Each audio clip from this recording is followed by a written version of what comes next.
Tafatra ny arahaba feno fifaliana ho antsika tsiraray avy izay efa tsindrin-daona eo ampanjoina ity fandaharana ity.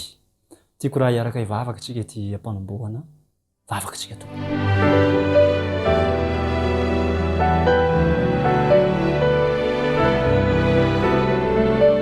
Tomboandriamanitra araina io tsy mitsahatra izay ny misaotra anao an-trano noho ny fitiavana manokana avy aminao. Ahafahanay mianoka ao anatin'izao fandaharana manokana andraisana fampahirizana izao. Tompo, jereo fomba manokana ity namako izay miaraka manovo hery tsy hoahana avy amin'ny alalan'ny tenonao ity. Ingane mba tena andray hery avy amin'ny tenonao tokoa izahay mitenena Jesosy Tompo aty amponay tsiraray avy ianao. Fa izay dia voninkiananao ihany koa. Anaran'i Kristy. Amen.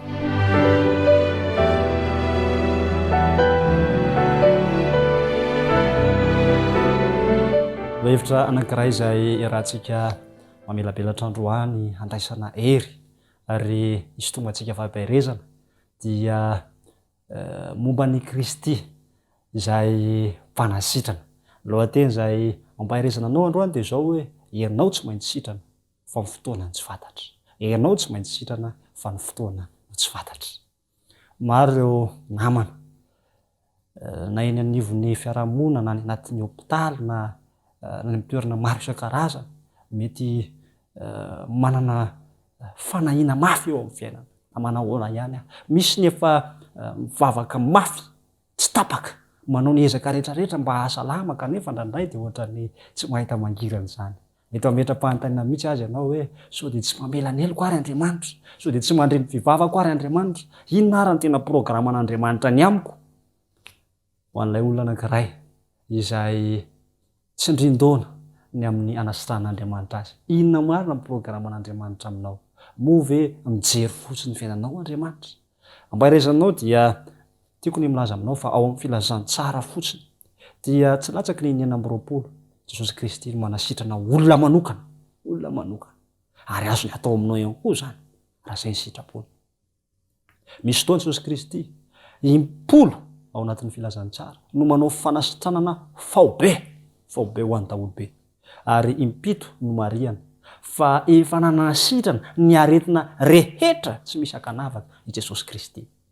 Hainy natao izany ary mbola hainy atao ary nataony tamin'ny hafa izany afaka ho ataony ihany koa eo amin'ny fiainanao. Nahoana nefa indraindray misy ny toe-javatra izay tsy dia sitraky ny fontsika, tsy araky ny eritreretantsika satria tsy tonga amin'ny fotoana ilavantsika azy mety ho fanasitrahana ary tsy ao amin'ny fomba eritreretantsika azy ny vokatry ny toe-javatra misy. Ny antony tsy maintsy resantsika aloha hevitra mba hahafahantsika mifampahery dia izay fampitandremana lazain'i Jesosy Kristy ao Matthieu 7:7. Matthieu 7:7. Ny teny rehetra izay fampizarana dia vakiantsika amin'ny anaran'i Jesosy Kristy irery ihany. Dia izao vaky ny teny. Fa izy Kristy sandoka sy mpaminany sandoka hitsangana ka aneho famantarana lehibe sy fahagagana ary raha azo atao na dia ny olom-boafidy aza dia ho fitahany. Mila mitana antsika ry havana malala fa satria maro ny rofy ny aretina miseho eo amin'ny fiarahamonina amin'ny fiandavanandro dia mesaka isatana mamaolana eo no eo ilay antsoina amin'ny fitenena hoe solution immédiate. Mesaka isatana misitona ny saina maneritreritrsika mba satria fantany fa mila n'ilay fanasitranana eo no eo isika dia mamitaka izy ary mesaka izy manao fomba rehetrarehetra ahatonga antsika mety ho sitrana kanefa ao anatin'ny famitahana. Tiako ny ilaza fahamarinana anankitelo aminao androany mba hahatonga anao ahery eo ampiatrehana ny toe-javatra izay mety sarotra ny miatrika azy. Voalohany, azo Andriamanitra atao ny manasitrana ny aretina rehetra eo no eo tsy misy atakandro. Nataony izany. Matthieu ohatra 9:11 dia misy tantara milaza toe-javatra ohatr'izany. Inona ny toe-javatra nisy?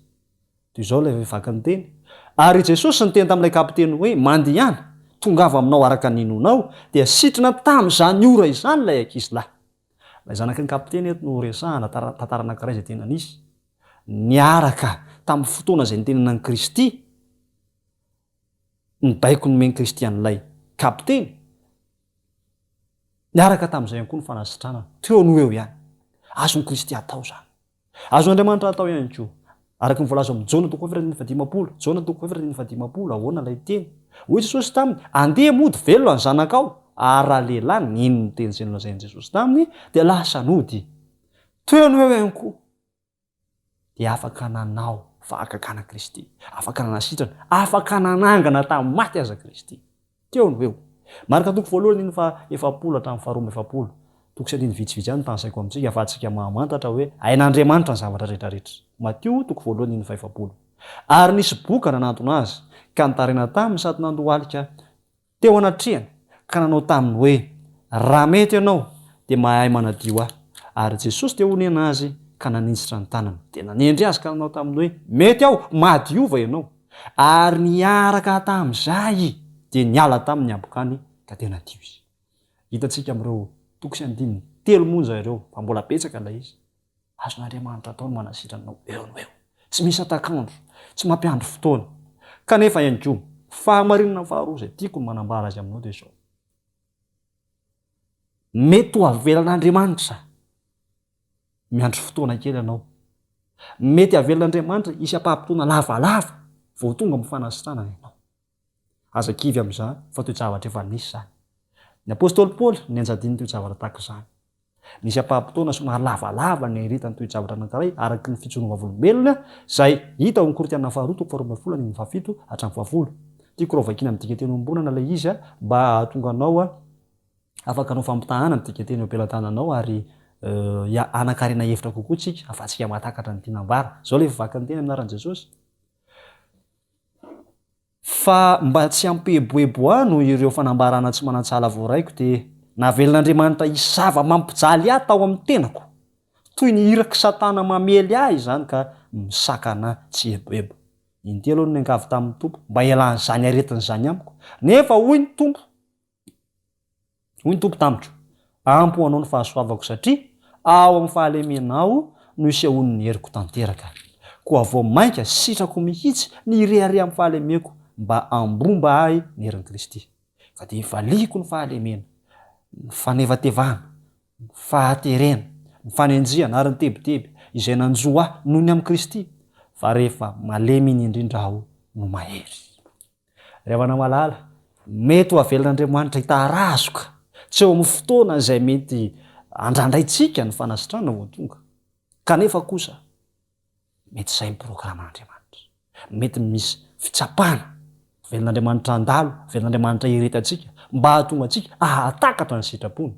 Ary misy tanjona izay tian'Andriamanitra ho kendrena mba hahatonga ny fianaram-panahintsika hitombo kokoa hatrany, ary hahatonga antsika azy hifikitra amin'Andriamanitra misimisy kokoa. Ilay fahamarina voalohany teo dia izao, azon'Andriamanitra ataony manasitrana anao eo no eo tsy misy atakandro. Raha ilainy izany. Ary raha izany ny sitrapony ahatonga anao tafafikitra aminy. Fa faharoa, mety avelon'Andriamanitra miandry kely ny fanasitranana. Ny antony dia tsotra ihany, amin'ny Andriamanitra fitiavana azy, tiany ianao raha mba hianki-po sy fikitra marina amin'ny Jesosy Kristy. Ary ny fahatelo, ity fahatelo ity dia toa sarotsarotra ny manaiky azy na dia kristianina aza. Ty fahamarina fahatelo ity dia tsy dia ankasitrahany olona loatra, kanefa raha manara-dia marina amin'ny Kristy isika dia tokony hanaiky. Fahatelo dia izao, ho foaty aloha ianao fa rehefa ho avy Jesosy Kristy dia tsy maintsy ho sitrany ianao ary ho tonga amin'ny tena fanasitranana fara-tampo. Zany hoe mety avelon'Andriamanitra andalo fahafatesana. Misy tantara maro voarakitra anaty Baiboly, ireo mpaminany, ireo mpanompon'Andriamanitra izay niara-dia tamin'Andriamanitra akaiky dia akaiky, kanefa na dia nisy aretina ny ansady taminy azy, tsy hoe tsy nivavaka izy ireo dia maty, nivavaka izy, fa satria fantatra fa manana programa manokana Andriamanitra. Fa rehefa ho avy Jesosy Kristy dia ho avy ilay tena fanasitranana. Ary ilay fiainana tsara lavitra no mantenan'izy ireo dia ilay fiainana miaraka amin'Andriamanitra ao anatin'ilay fonenana antsoina ilay Jerosalema vaovao sy ilay lanitra vaovao izay nampanantenana. Andeha handray ohatra anankiray tsika eo amin'ny Genesis toko 7:1. Genesis 7:1. Ahoana ny fanambarana? Rehefa afaka izany dia nisy nilaza tamin'i Josefa hoe indro marary ny rainao, dia nety niaraka taminy ny Manasesy Efraima zanany rahalahy. Andeha hitsambikintsika eo amin'ny 9:20. Genesis toko 7:2. Ary hoy Israely tamin'i Josefa, indro ho faty aho, nefa Andriamanitra momba anareo ka hampody anareo indray ho any amin'ny tanindrazanareo. Mety azo natao ane no nikiribiby tamin'Andriamanitra, Andriamanitra jereo reo zavatra efa natoko anao, Andriamanitra zany mpanomponao nahoana ny tsy sitranonao kanefa araka izany teny zany efa fantany programan'Andriamanitra, efa fantany ny mahasoa ary mino tanteraka ny fitantan'Andriamanitra izy ka toa tsy nasiany olana nandalo fahafatesana izy. Toejavatra anankiray ihany koa dia voarakitra amin'ny Josoa 3:20 ny sokavantsika Josoa 3:20 na raha Jesosy indro ankehitriny efa ho faty tsy ho ela aho. Araka toy izany toejavatra zany hitantsika amin'izany fa nizaniza nampanopin'Andriamanitra azy rehefa andalo ny fahafatesana dia velan'Andriamanitra iseho zany fa kosa ho ambadiky ny fahafatesana dia mbola tompony teny farany Andriamanitra, tsy ny fahafatesana tompony teny farany fa mbola afaka maneho zavatra akoatr'izany Andriamanitra. Nisy tantara anankiray koa Mpanjaka faharoa 12:20, Mpanjaka faharoa 12:20. Na raha Jesosy ary Elisa dia narary ny aretina izay hahafaty azy. Maro ny tantara entina manambara fa Elisa ane ka mpanompon'Andriamanitra mahatoky, ary Elisa teo amin'ny tantaram-piainana dia azo lazaina fa nanao izay tsara indrindra entina anompona an'Andriamanitra, kanefa araka ny fitantarana irahantsika mahita teo fa inona ny zavatra miseho, nisy aretina navelan'Andriamanitra ahafaty azy. Tsy hoe raha tsy sain'Andriamanitra na tsy mahafeno toejavatra Andriamanitra na tsy mihaino vavaka Andriamanitra fa satria ho avy ny fotoana tsy maintsy hanasitranana ary efa ho avy Jesosy Kristy dia verina amin'ny lohan'ny toejavatra rehetrarehetra. Ry havana malala tiako ny ampahery anao, mety tsy aretina ihany angamba menjady aminao ankehitriny, mety efa ela angamba ny taraziko izany ary mety efa ampoizinao aza sanatria fa tsy maintsy andalo ny fahafatesana. Mahireza fa izao ny ten'Andriamanitra araky ny voalaza amin'ny bokin'ny Hebreo. Sokavantsika amin'ny bokin'ny Hebreo 2:9-30 Hebreo 2:9-30 fakina amin'ny anaran'i Jesosy ny teny. Ndeo vakintsika midika teny ambony eto Madagasikara zany mba ampitombo mandrakariva ny fahazavan'ilay izy amintsika tsirairay avy. Ireo olona rehetra ireo dia ny finoany no vavolombelon'ny mahatsara lasa azy, kanefa na dia izany aza dia tsy mbola azon'ireo nampanantenana azy, fa Andriamanitra efa nanamboatra zavatra tsara lavitra ho antsika mba tsy ho tonga amin'ny tanjona natao hiafarana ireo raha tsy efa mbio koa isika. Raha tsy efa mbio koa isika. Misy fiainana tsara lavitra ambaran'Andriamanitra fa homeny antsika tsirairay avy. Ary raha izany no ifantohany fijerintsika, raha izany no banjintsika, tsy ho kivy ianao na inona toejavatra lalofanao ankehitriny. Anatoky sy fanantenana indray ianao raha mino izany ten'Andriamanitra izany. Tadio fa ny Hebreo 2:12 dia milaza tantaram-piainan'olona maromaro izay niaritra toejavatra mangirifiry sy mahavaivay kanefa dia mpanompon'Andriamanitra.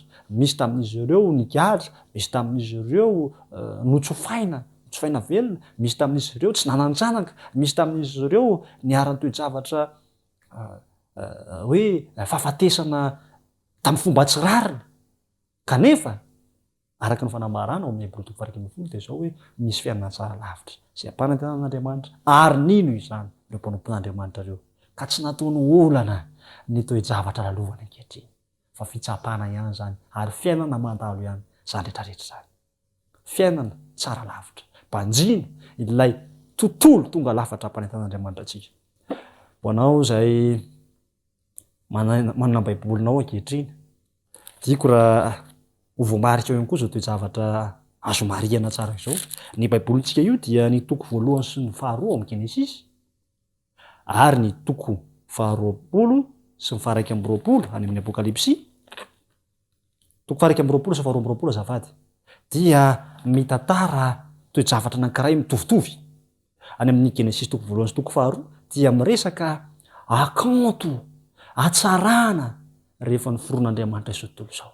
Ilay paradisa tonga lafatra, ilay fiainana izay araky namaritin'Andriamanitra azy dia hoe indro tsara indrindra izany.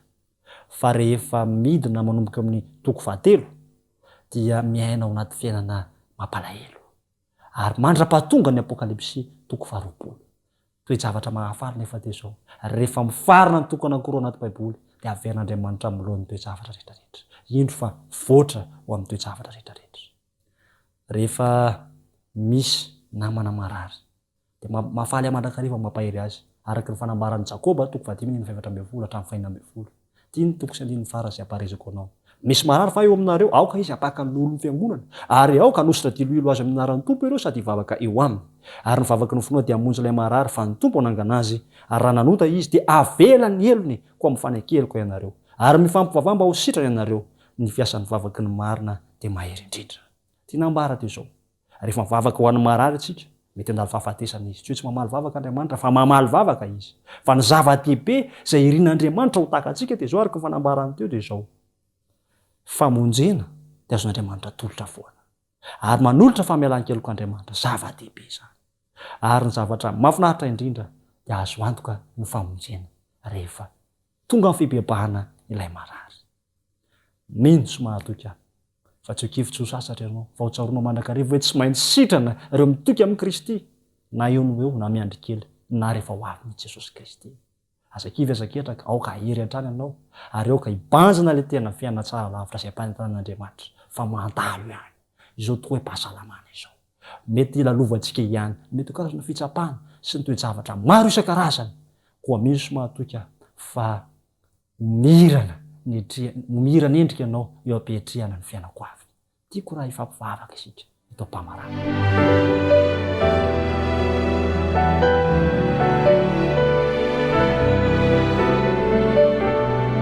Tombo Andriamanitra arahina eo misotro anao. Ianao ry Andriamanitra nahary lanitra sy ny tany izay rehetra ho aminy ary tompo marika tamin'ny fanamboarana anay. Mahafantatra ny mahasoa anay tsiraray avy. Mametraka zato isan-jato ny fiainanay eo am-pelantananao izay Jesosy amin'izao fotoana izao. Ianao no oka anefa ny sitraponao eo amin'ny fiainanay ary azonao iantoka fa tsy maintsy sitrana izay na ankehitriny na miandry kely na rehefa ho avy ianao. Manomboka eto Jesosy eo dia fantatray no ho avy fa eo am-pelantananao koa noho izany. Aoka ho foana ny mety ho aia, mety tsy fahatokiana, mety ho fisalasalana amin'ny fanarahana anao satria ianao mahafantatra ny mahasoa anay tsiraray avy.